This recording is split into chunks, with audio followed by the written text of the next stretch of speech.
Hey y'all, Devin the Albino Jackass here, and today we are taking a look at Fallout 4. Now, to give you guys a little bit of an exposition dump, for those who don't know, Fallout is a post-apocalyptic role-playing game set in a world devastated by a nuclear war, in which this society, the culture, never really advanced past the 1950s, and technology advanced in a line similar to how people in the 50s thought technology would advance. So you have an extreme Red Scare kind of mentality, lasting until 2077 when a war with the Chinese leads to said nuclear conflict. Alright, now you're all caught up. So, Fallout 4 begins on the day the bombs drop, October 23rd, 2077. You take the role of either Nate, a U.S. Army survivor of the Battle of Anchorage, or Nora, a lawyer, his wife. So you take the role of either one of those two, and you have an infant son named Sean. Now when the bombs drop, you rush off to Vault 111, which is a vault where they keep the residents frozen in cryopods. After an unknown period of time, a couple of people break into the vault, kidnap your child, and kill your spouse. You are then refrozen, and after an unknown period of time, you are rethawed out and go out into the world to find your son. You later find out through various connections that you make throughout the game that your son is actually the leader of the Institute and the basis for what are called synths. Now, the synths are produced, obviously, by the Institute. This is a group of scientists that run a technocratic society hidden underground beneath the ruins of CIT, basically the Fallout world's MIT.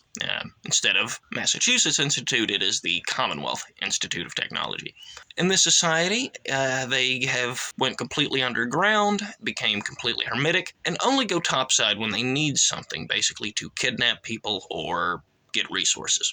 And they do kidnap people and replace them with these synths, which are completely indistinguishable from humans. And I believe I mentioned this earlier, that is DNA that they got from your son, who, of course, is now Father, as his title in the Institute. Well, his unofficial nickname, I guess you could call it. Now, you have a choice. You can either blow up the Institute with one of three factions, either the Minutemen, who you can help Preston Garvey rebuild, the Brotherhood of Steel, a knightly order of descendants of the U.S. military, or the Railroad, an organization dedicated to the freeing of the synths. They believe that synths are sentient and have free will and are being held as slaves by the Institute. Or you can side with the Institute and wipe out the Railroad and the Brotherhood of Steel. You cannot wipe out the Minutemen regardless of which faction you side with, and the choice is ultimately up to you. Now, that is a brief rundown of the plot, and I'll go into more detail with each of the factions here in a second. And I guess we can go ahead and start with I guess we'll start with the Minutemen. If you side with the Minutemen, you spend a lot of time building up settlements, building supply lines, getting trade routes going. It's kind of weird because you're supposed to be desperately searching for your son, but you've got all this time to do all of this. And the game mechanics make the Minutemen a little annoying because a lot of you may have seen the meme, every time you go to Preston Garvey and turn in a quest, he gives you another one. But I really enjoy the Minutemen. They really speak to my libertarian leanings, just people volunteering, banding together to help each other. I really like that mission. But the Brotherhood is made up of a lot of good people, but they're ultimately flawed. They are pretty... They go after non-feral ghouls and even super mutants that might not be hostile.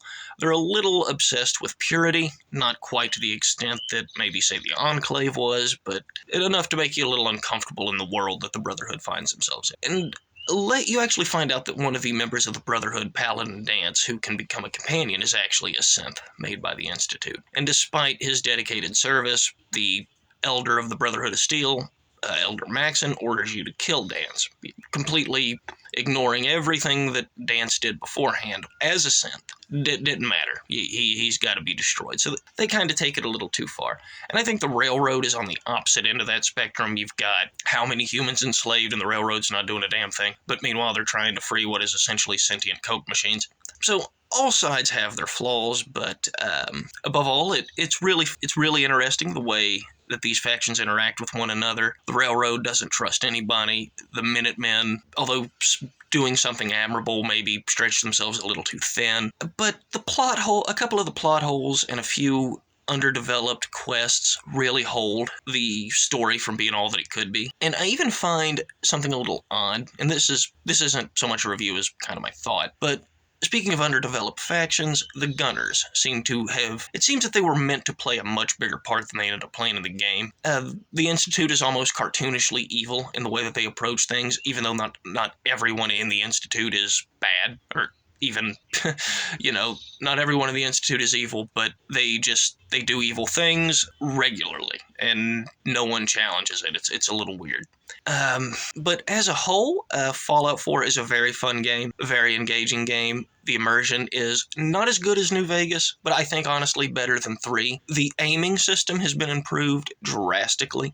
You no longer have to rely on VATS as much. The weapon modification system is absolutely a blast. That'll be what you spend a lot of your time doing, honestly, is modifying your weapons. The settlement building mechanics are a little janky, but it's still hours worth of fun. But on the negative side, again, the plot holes and inconsistent writing. The gun design is atrocious, and what really pops into my head are the assault rifle and the pipe weapons. The pipe weapons don't even look like they would function, and the assault rifle looks like a Lewis gun got fetal alcohol syndrome. It is that they are ugly as all get out to look at. I mean, they're hideous. And even some of the ones that aren't as bad as the ones I mentioned are still pretty rough. So the gun design and the look and the way that the gun's calibers work is very odd. So that bothers me. A lot of people didn't like the art design. I personally did. Maybe it's me being visually impaired, but having a lot of those rich, vibrant colors really helped me out a lot. So I really liked the art style. Let's see. I'm supposed to be talking about negatives, but I think I've covered all the negatives I can. Companions are another level to this game that are just off the charts great. All the companions. Nick Valentine being my favorite, because one of the themes of the game is, are synths free will sentient beings, or are they just robots? And I think Nick Valentine really brings this question home, as does the quest involving Paladin Danse, but it really does. Nick having the mind of a pre-war cop, you gotta wonder, where does the old Nick end and the synthetic Nick that you meet begin? Makes you ask a lot of good, mind-boggling questions. But the negatives hold this game down from being all that it could be, so I gotta give it 3 out of 5 stars here. It's a lot of fun, but it comes up short in a lot of areas. Those are my thoughts, guys. But I think that's going to wrap us up here. Let me know what you thought of Fallout 4 in the comments down below. Let me know what you thought of the video. Be sure to like, share, and subscribe. I've been the Albino Jackass. Thanks for listening to me, hee-haw. Have a great time, guys.